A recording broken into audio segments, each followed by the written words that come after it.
এক দেশে এক রুটি বিক্রেতা ছিল। তার 7টি সুন্দর মেয়ে ছিল।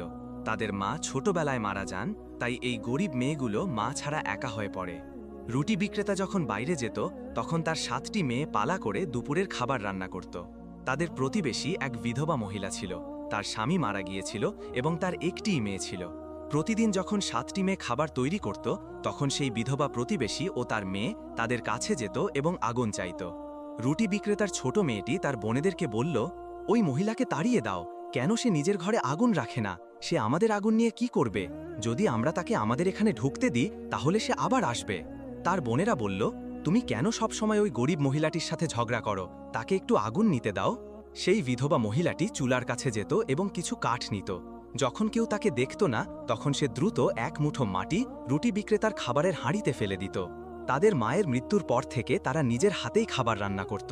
তাই যখন খাবারে মাটি মিশে থাকতে দেখত, তখন তারা ভাবত যে এটা তাদের ভুলের কারণেই হয়েছে।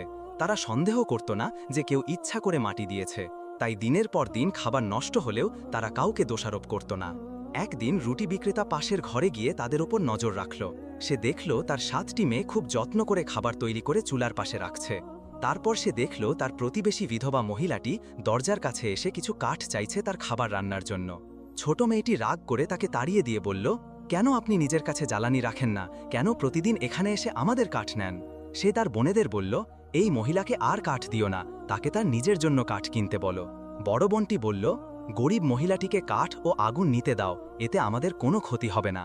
আরেক বোন বলল, যদি আমরা তাকে বারবার এখানে ঢুকতে দিই, তাহলে হয়তো একদিন সে আমাদের ক্ষতি করবে এবং আমরা তার জন্য দুঃখিত হব। এরপর রুটি বিক্রেতা দেখল তার প্রতিবেশী বিধবা মহিলাটি খাবারের কাছে গিয়ে খুব ভালোভাবে কিছু কাঠ নিচ্ছে। যখন সে কাঠ নিচ্ছিল, তখন সে প্রতিটি খাবারের হাঁড়িতে সামান্য মাটি ফেলে দিল। রুটি বিক্রেতা রেগে গিয়ে তার উপর চিৎকার করে উঠল। কিন্তু যখন সে তার সামনে এলো, তখন সে বলল যে সে এটা করেছিল কারণ সে রুটি বিক্রেতার মনোযোগ আকর্ষণ করতে এবং তার সাথে কথা বলতে চেয়েছিল। সে খুব চালাক ছিল এবং তার মিষ্টি কথায় তাকে মুগ্ধ করল। রুটি বিক্রেতা তাকে বিয়ে করে এবং সে ও তার মেয়ে তার বাড়িতে থাকতে চলে এলো। সেই স্ত্রী তার সৎ মেয়েদেরকে ঘৃণা করত এবং যদি সম্ভব হতো তাদের থেকে মুক্তি পেতে চাইত, যাতে তার মেয়ে তার সমস্ত সম্পত্তির মালিক হতে পারে এবং একটি বিশাল বাড়িতে রাজকুমারীর মতো থাকতে পারে।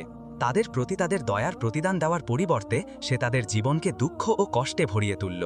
সে তাদের শুধু রুটির টুকরা আর অল্প জল খেতে দিত, ফলে সেই গরিব মেয়েদের জীবন দুঃখ ও কষ্টে ভরে গেল। তারা প্রতিদিন তাদের মায়ের কবরের কাছে যেত এবং কাঁদত। তারা বলতো, তুমি কি দেখছো না মা, তোমার মেয়েরা কত কষ্টে আছে? তোমার সৎ মা তাদের কত ক্ষুধার্ত রেখেছে। একদিন যখন তারা কাঁদছিল, তখন তারা দেখল তাদের কবরের পাশে একটি সুন্দর কমলা